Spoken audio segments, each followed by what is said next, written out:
wabarakatuh. Kami dari Pengumpat yang beranggotakan Zaka, Ezra, Ali, dan Bilqis akan menyampaikan tentang sendi dan otot. Sendi dan otot adalah salah satu sistem pergerakan pada manusia. Untuk lebih lengkapnya akan disampaikan oleh Ezra. Kepada Ezra, kami persilakan. Di sini saya akan menjelaskan tentang persendian. Persendian adalah hubungan antara dua tulang atau lebih yang dapat digerakkan ataupun tidak dapat digerakkan.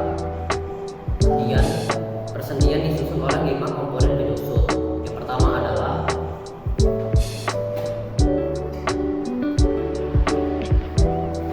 ligamen.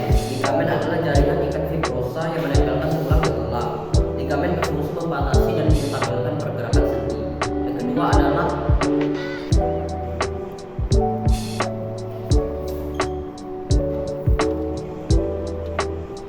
kapsul sendi. Kapsul sendi adalah struktur tipis yang berperan untuk menahan ligamen. Kapsul sendi dibagi menjadi 2 bagian, yakni kapsul sinovial dan kapsul fibrosa. Kapsul sinovial merupakan jaringan fibrosa yang lunak dan tidak memiliki saraf reseptor dan pembuluh darah. Sedangkan kapsul fibrosa adalah kapsul yang tersusun atas jaringan fibrosa yang keras serta memiliki saraf reseptor dan pembuluh darah.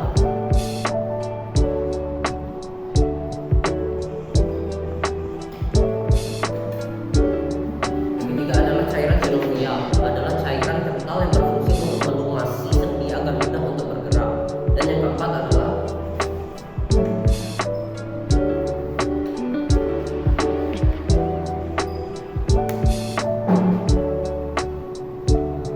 tulang rawan hialin, adalah tulang yang bersifat halus dan memiliki banyak serat kolagen. Tulang ini berfungsi menjadi bantalan sendi agar tidak nyeri saat bergerak.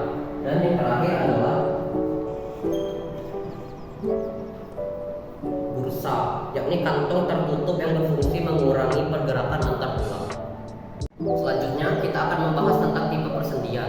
Tipe persendian dibagi menjadi 2, yaitu tipe persendian berdasarkan strukturnya dan tipe persendian berdasarkan geraknya. Yang kita akan membahas adalah tipe persendian berdasarkan strukturnya, yang dibagi menjadi 3, yaitu persendian fibrosa adalah persendian yang tidak memiliki rongga sendi dan tersusun oleh jaringan fibrosa. Selanjutnya adalah persendian cartilago, yakni persendian yang tidak memiliki rongga sendi dan diperkokoh oleh jaringan cartilago.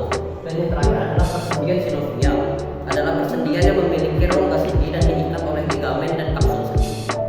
Kemudian kita akan membahas persendian berdasarkan gerakannya, yang juga dibagi menjadi 3 bagian, yaitu persendian sinartrosis atau persendian mati, yakni sendi yang tidak dapat digerakkan karena tidak memiliki saraf sendi. Sendi sinartrosis dibagi menjadi 2 bagian, yaitu sinartrosis fibrosis, yakni dihubungkan oleh jaringan fibrosa seperti sendi pada tengkorak, dan sinartrosis fibrosis yang dihubungkan oleh jaringan cartilago dan terdapat pada tulang panjang pada anak-anak. Yang terakhir adalah sendi diartrosis, yakni sendi yang dapat bergerak ke segala arah. Sendi ini dibagi menjadi 6 bagian. Yang pertama adalah sendi Axel. Sendi Axel adalah sendi yang dapat bergerak ke satu arah. Sendi ini biasanya terdapat pada siku, lutut, dan mata kaki. Yang kedua adalah sendi pendukung yang dapat memutar ke segala arah. Sendi ini terdapat pada tulang gelang bahu. Yang ketiga adalah sendi pelana yang dapat bergerak ke samping dan ke depan. Sendi ini terdapat pada bagian dada. Yang keempat adalah sendi putar yang bergerak memutar dan terdapat pada bagian leher.